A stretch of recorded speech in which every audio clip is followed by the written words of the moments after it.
What's up, y'all? Dennis here from Do It All Garage. Uh, Today I'm going to show you how to remove a carburetor from a 2007 Kawasaki Prairie 360 4x4.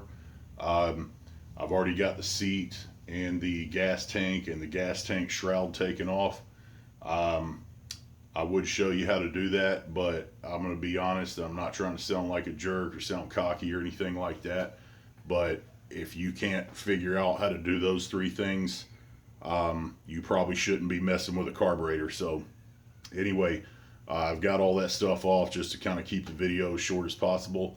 But I'm going to pull the carburetor off because actually I've already taken it off once and cleaned it, but I kind of broke my own rule and I didn't put a new float valve and bowl gasket in it. I fired the bike up after I put the carburetor on after cleaning it, and it runs perfect. It runs really good, but it started dumping gas everywhere, so now I got to pull it back off. I usually won't touch a carburetor unless I have at least a rebuild kit in front of me, but anyway, again, I broke my own rules on that and now I'm paying for it. So anyway, I'm going to show you how to disconnect the choke cable and the throttle cable, and take off the air intake boot and loosen it from the boot that holds it onto the cylinder head. And hope you liked the video. Like and subscribe. Get my camera positioned here where hopefully you can see everything. I've already kind of got most of my tools laid out here.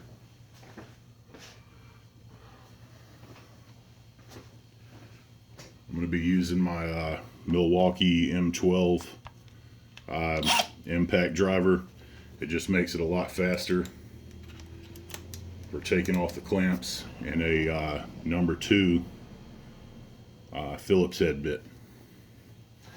So I'm going to loosen up this one, and that loosens the carburetor where the boot that holds it to the cylinder head is on there. Then I'm going to loosen up this clamp back here, the intake boot where it's attached to the air box. It's just a little regular, like a hose clamp or band clamp that goes around it. And I need a flathead screwdriver.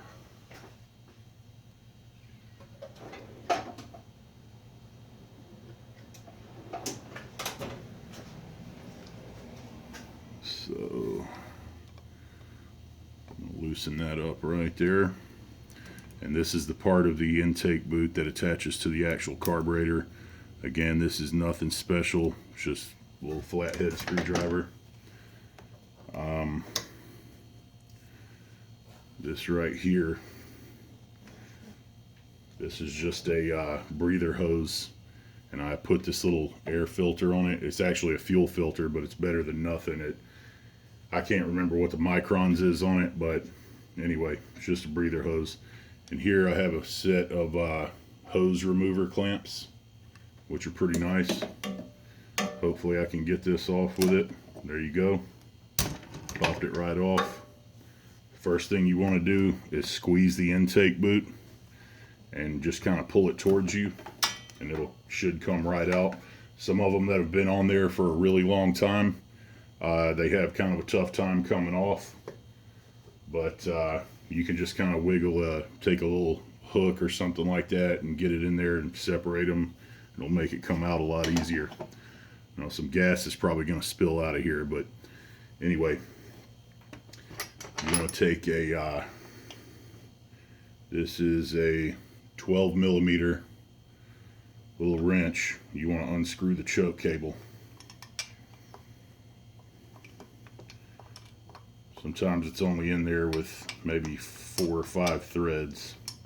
They're kind of a pain to actually get in there once you put it back in, but okay, just pull that out. If it's stuck in there, if you're removing one that hasn't been moved in a long time, it's been sitting up, you might have to soak it, spray some WD-40 or some kind of penetrating oil in it, because that can seize up in there and you don't want to break it off in there. It'd be really hard to get it out. But anyway, that's the choke plunger right there.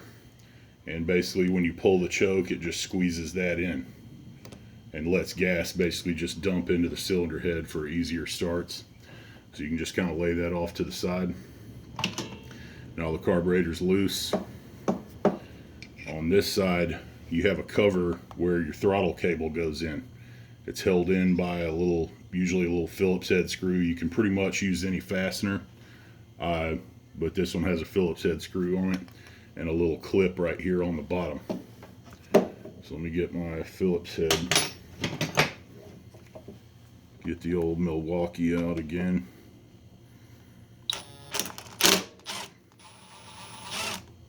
You want to try not to lose that thing for obvious reasons. I think that's like a little 6mm screw.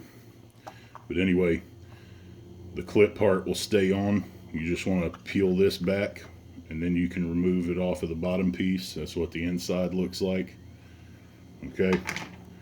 And what I like to do when possible is take my fasteners and put them back in. That way I know where they go. It's easier to keep up with them. Okay. Oh, wrong size. It should be a 10. Yep, 10mm. Okay, that has like a little keeper nut on it right there. It's got 2 nuts. It's basically to pinch it in there and keep it to where it doesn't fall off.